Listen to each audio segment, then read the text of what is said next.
بسم اللہ الرحمن الرحیم الحمدللہ رب العالمین والصلاة والسلام علی سید الانبیاء والمرسلین۔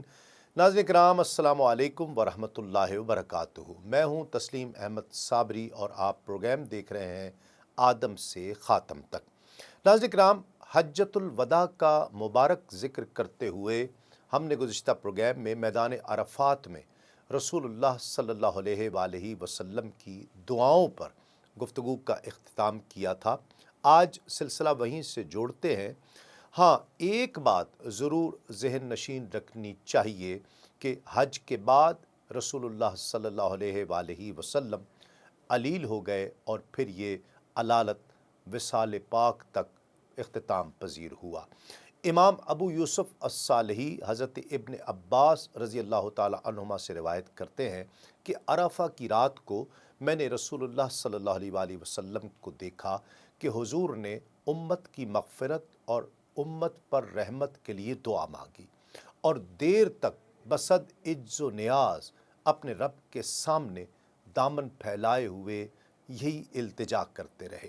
اللہ رب العزت نے وہی نازل فرمائی کہ اے حبیب، میں نے تیری دعا کو قبول کر لیا، جن کے لیے تو نے مغفرت کی دعا مانگی انہیں بخش دیا، سوائے ان لوگوں کے جنہوں نے ایک دوسرے پر ظلم کیے۔ میں مظلوم کا حق ظالم سے ضرور لوں گا، البتہ وہ گناہ جو میرے اور میرے بندوں کے درمیان تھے وہ میں نے معاف فرما دیے۔ نبی کریم صلی اللہ علیہ وآلہ وسلم نے عرض کی، اے میرے پروردگار، تو اس بات پر قادر ہے کہ مظلوم کو اس کے حق کے بدلے میں جنت میں سے کوئی قطعہ دے دے اور اس ظالم کو بخش دے، لیکن اس رات یہ دعا قبول نہیں ہوئی۔ جب سرکار دو عالم صلی اللہ علیہ وآلہ وسلم صبح مزدلفہ پہنچے اور وہاں پھر اپنے امتیوں کے لیے دوبارہ مغفرت کے لیے دعا مانگی تو اللہ رب العزت نے اپنے حبیب کی اس دعا کو شرف قبولیت عطا فرمایا۔ حضرت ابوبکر صدیق اور حضرت فاروق اعظم رضی اللہ تعالی عنہما نے جب اپنے محبوب کو ہنستے مسکراتے دیکھا تو عرض کی کہ یا رسول اللہ، ہمارے ماں باپ آپ پر قربان ہوں، ایسے اوقات میں تو حضور ہنسا نہیں کرتے، تو پھر آج اس ہنسنے کی وجہ کیا ہے؟ اللہ رب العزت آپ کو ہمیشہ ہنستا رکھے۔ آقا علیہ الصلوۃ والسلام نے ارشاد فرمایا، اللہ کے دشمن ابلیس نے جب یہ جانا کہ اللہ نے میری دعا قبول فرما لی ہے اور میری امت کو بخش دیا ہے، تو وہ مٹی کی مٹھیاں بھر بھر کر اپنے سر پر ڈالنے لگا اور کہنے لگا میں تباہ ہو گیا، برباد ہو گیا، واویلا کرنے لگا۔ اس کی اس حالت زار کو دیکھ کر مجھے ہنسی آ گئی۔ ناظرین کرام، رحمت عالم صلی اللہ علیہ وآلہ وسلم 9 ذی الحج کو زوال آفتاب سے لے کر غروب آفتاب تک اپنی امت کے لیے اور نوع انسانی کے لیے اپنے رحیم و کریم رب کی بارگاہ میں انتہائی عجز و نیاز سے مصروف دعا رہے، یہاں تک کہ جب سورج غروب ہو گیا، تاریکی پھیل گئی تو حضور مزدلفہ کی طرف روانہ ہوئے۔ سرکار دو عالم صلی اللہ علیہ وآلہ وسلم نے حضرت اسامہ بن زید کو اپنی اونٹنی پر اپنے پیچھے سوار فرمایا۔ حضرت اسامہ حاجیوں کو بار بار تنبیہ کر رہے تھے کہ لوگوں، دھکم پیل نہ کرو بلکہ سکون اور اطمینان سے چلو۔ حضور اس سفر میں جب کسی اونچے ٹیلے پر چڑھتے یا کسی نشیب میں اترتے تو اس وقت بھی تلبیہ کے کلمات دہرایا کرتے۔ حضور نبی پاک صلی اللہ علیہ وآلہ وسلم نے مزدلفہ پہنچ کر مغرب اور عشاء کی نماز کو اکٹھے ادا فرمایا۔ دونوں نمازوں کے لیے مؤذن نے ایک بار اذان دی اور 2 بار اقامت کہی۔ کچھ دیر آقا علیہ الصلوۃ والسلام نے وہاں آرام فرمایا۔ جب صبح صادق طلوع ہوئی تو حضور نبی کریم صلی اللہ علیہ وآلہ وسلم نے اول وقت میں نماز فجر ادا کی اور اعلان فرمایا کہ سورج طلوع ہونے کے بعد شیطان کو کنکریاں ماری جائیں۔ پھر اپنی اونٹنی پر سوار ہو کر مشعر حرام یعنی مزدلفہ تشریف لے آئے، وہاں قبلہ رو ہو کر کھڑے ہو گئے، پھر اللہ کی تکبیر و تحلیل اور ذکر کرتے رہے اور بڑے عجز و نیاز سے دعا کرتے رہے، یہاں تک کہ کافی سفیدی پھیل گئی پھر مزدلفہ سے روانہ ہوئے اور حضرت فضل بن عباس رضی اللہ تعالیٰ عنہ کو اپنے پیچھے اونٹنی پر سوار فرمایا۔ حضرت عبداللہ بن عباس رضی اللہ تعالیٰ عنہما حضور نبی پاک صلی اللہ علیہ وآلہ وسلم کے لیے وہاں سے کنکریاں چنتے رہے۔ امام حلبی لکھتے ہیں کہ جب حضور نبی کریم صلی اللہ علیہ وآلہ وسلم بطن محصر، وہ وادی جہاں ابرہہ کے ہاتھیوں کے لشکر پر رب تعالیٰ نے ابابیلوں کا لشکر بھیج کر تباہ و برباد کر دیا تھا، وہاں پہنچے تو حضور نبی کریم صلی اللہ علیہ وآلہ وسلم نے اپنی اونٹنی کی رفتار تیز کر دی۔ حضور کا یہ معمول تھا، جب کبھی ایسی جگہ سے گزر ہوتا جہاں کسی قوم پر عذاب الہی نازل ہوا ہوتا تو وہاں سے گزرنے میں جلدی فرماتے۔ پھر حضور نبی کریم صلی اللہ علیہ وآلہ وسلم منا پہنچے۔ سب سے پہلے جمرہ عقبہ تشریف لے گئے۔ حضور نے اونٹنی پر سواری کی حالت میں ہی کنکریاں ماری۔ سورج کے طلوع ہونے کے بعد جمرہ عقبہ کو کنکریاں مارنے کے بعد تلبیہ ختم کر دیا گیا۔ پھر وہاں سے منا تشریف لائے اور وہاں تمام حاضرین کو اپنے دوسرے خطبے سے مشرف فرمایا۔ امام احمد سے مروی ہے کہ جب رسول اللہ صلی اللہ علیہ وآلہ وسلم نے منا میں سب حاضرین کو خطاب فرمایا تو حاضرین کو اپنی اپنی جگہ بیٹھنے کا حکم دیا۔ پھر قبلے کی دائیں جانب اشارہ کر کے فرمایا کہ تمام مہاجرین یہاں بیٹھیں۔ پھر قبلے کی بائیں طرف اشارہ کر کے فرمایا کہ تمام انصار اس طرف بیٹھ جائیں۔ ان کے علاوہ جو حاضرین وہاں تھے انہیں حکم دیا کہ ان کے ارد گرد بیٹھ جائیں۔ پھر حضور نبی کریم صلی اللہ علیہ وآلہ وسلم نے حج کے مناسک سے تمام حاضرین کو آگاہ کیا۔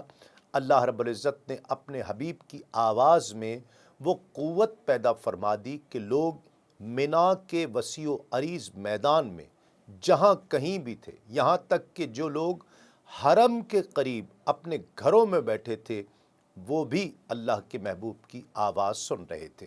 عمرو بن خارجہ رضی اللہ تعالیٰ عنہ حضور کی اونٹنی کی گردن کے نیچے کھڑے تھے۔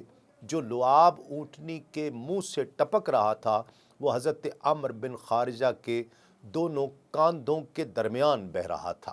حضور نبی کریم صلی اللہ علیہ وآلہ وسلم اس وقت اپنی اونٹنی جس کا نام غضبہ تھا اس پر سوار تھے۔